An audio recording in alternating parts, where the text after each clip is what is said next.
Hey Purpose, welcome to Code ABAP, the one-stop destination for smart SAP minds. Today we are diving into one of the most powerful concepts of SAP ABAP called routines and subroutines. So let's dive in. So what is routines and subroutines? Basically, routines and subroutines are the mini programs in your main SAP programs, which is used to reuse your ABAP logic again and again to make your code structured, clean, and clear. It is used by using keyword called form and end form. And yes, you can call them in anywhere of your program by using perform keyword. This is the most important key point.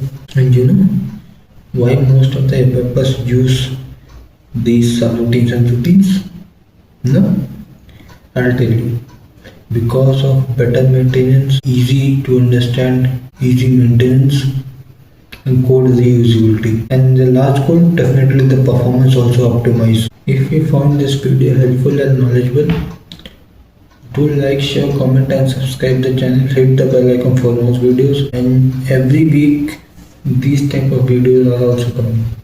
Because we have got more ABAP matches coming in your way in this week. And join our SAP community ABAPers so that you can get more videos. Thank you so much.